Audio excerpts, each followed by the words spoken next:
Welcome to Picture Mavericks.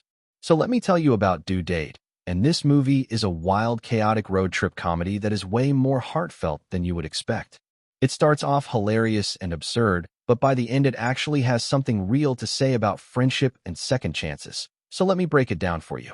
The movie starts with Peter Hyman, who is this successful architect living in Atlanta, and his wife Sarah is about to give birth to their first child in 5 days. Peter is desperate to get home from a business trip in Los Angeles to be there for the birth, so he heads to the airport planning to take a simple flight home. Nothing complicated, right? But then everything goes completely wrong. At the airport, Peter runs into Ethan Tremblay, who is this aspiring actor heading to Los Angeles, and Ethan is basically a walking disaster. He is overly friendly. He has no sense of personal boundaries. He accidentally takes Peter's bag, and he uses the words terrorist and bomb while they are going through security, which gets them both kicked off the plane, and Peter gets put on the no-fly list. So now Peter cannot fly. He has no money because his wallet was in the bag that got put on the plane. He has no ID, and he is stuck across the country with 5 days to get home before his wife gives birth. Ethan offers to drive Peter to Atlanta in his rental car, and Peter has absolutely no choice but to accept because he is completely desperate.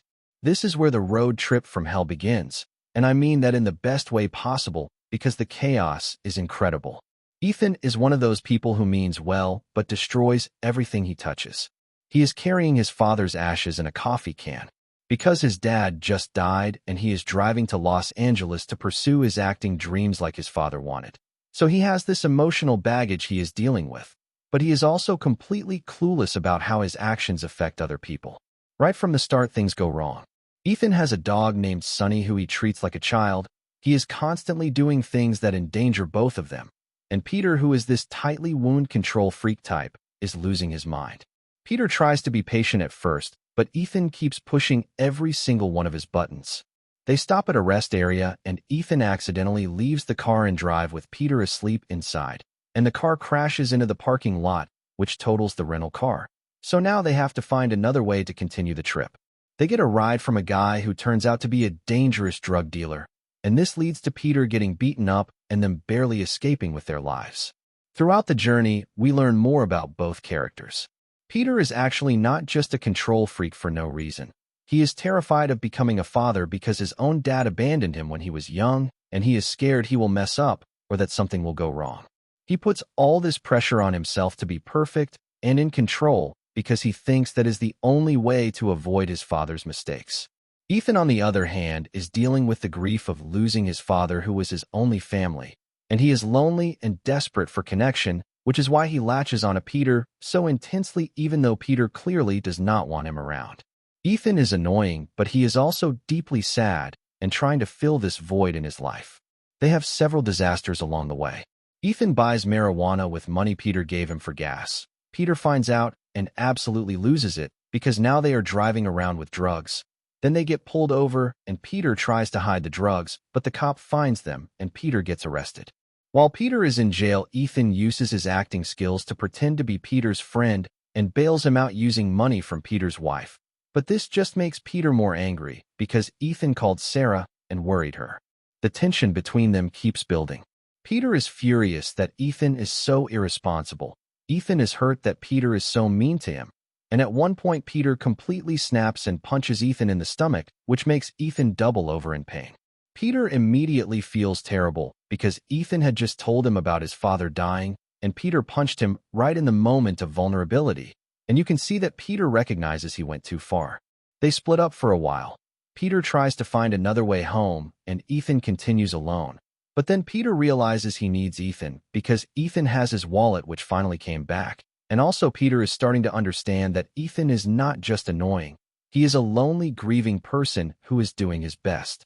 They reunite and continue the journey together.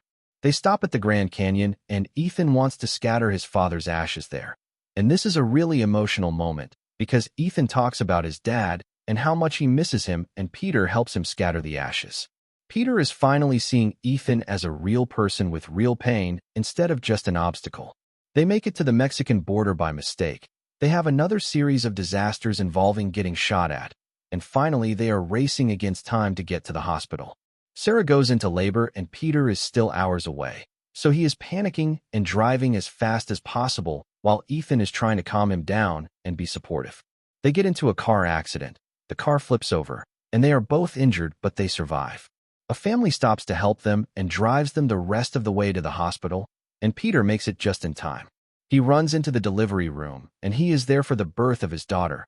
And it is this beautiful, overwhelming moment where all the stress and chaos was worth it because he made it. After the baby is born, Peter is holding his daughter, and he is exhausted and emotional, and Ethan shows up at the hospital to say goodbye. Peter thanks him and invites him to come meet the baby. And when they ask what the baby's name will be, Sarah says they are naming her Rosie after Peter's grandmother. But Peter looks at Ethan and suggests they make the middle name Ethan because without Ethan, he would not have made it there. This is huge because it shows that Peter has completely changed his view of Ethan. He went from seeing Ethan as this nightmare person ruining his life to recognizing that Ethan, despite all his flaws and chaos, is a good person who helped him in his own weird way. And more than that, Ethan helped Peter loosen up and stop being so rigid and controlling. The movie ends with Ethan holding baby Rosie, Ethan and Peter and Sarah welcoming him as part of their family. And you realize that this crazy disaster road trip actually created a real friendship and changed both of them for the better. So what does Due Date teach us? This comedy actually has some surprisingly meaningful lessons hidden in all the chaos. First, people are not always what they seem at first. Peter judged Ethan immediately as this annoying idiot who was making his life harder. But once he took the time to understand Ethan's story, his grief, his loneliness, he realized Ethan was just a hurt person trying to connect. This teaches us not to write people off based on first impressions or surface behavior. Everyone has a story and reasons for why they are the way they are. Second, control is an illusion, and sometimes you have to let go. Peter's entire journey is about learning that he cannot control everything. Life is messy and unpredictable, and trying to rigidly control every situation just makes you miserable. By the end, he learns to roll with the chaos and trust that things will work out, which is an important lesson for anyone who struggles with anxiety or perfectionism. Third, grief makes people act in ways that do not always make sense. Ethan was carrying his father's ashes and making impulsive decisions because he was grieving and lost, and he latched onto Peter because he needed someone. Understanding that someone's annoying behavior might be coming from pain helps us have more compassion, and Peter's journey is about developing that compassion.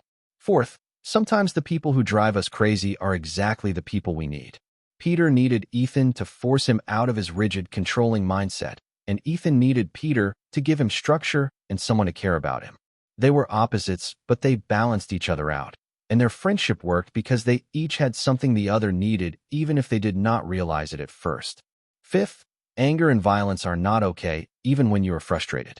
When Peter punched Ethan, it was a turning point because it showed Peter at his worst, taking out his frustration physically on someone who was vulnerable, and Peter had to confront the fact that his anger was destructive. This teaches us that no matter how annoying someone is being, physical violence is never the answer, and we have to find healthier ways to deal with frustration. Sixth, family is not always about perfection.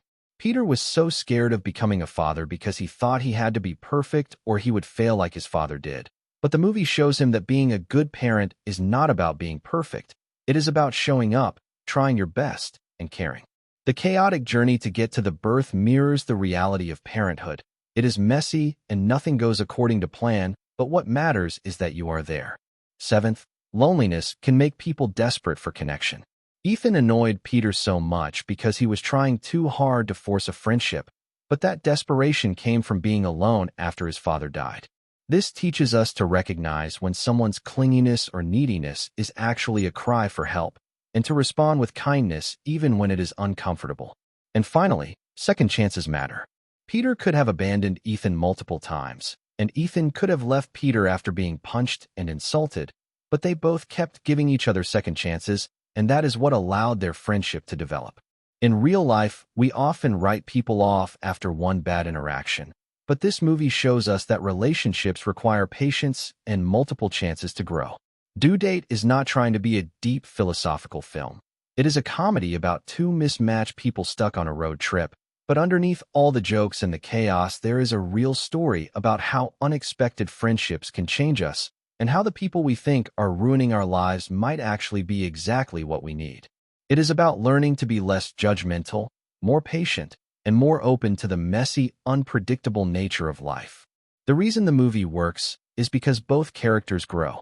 Peter learns to loosen up and be more compassionate, and Ethan learns boundaries and responsibility, and by the end they are both better people because of each other.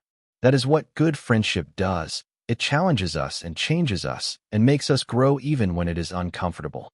This has been Picture Mavericks. Thanks for watching.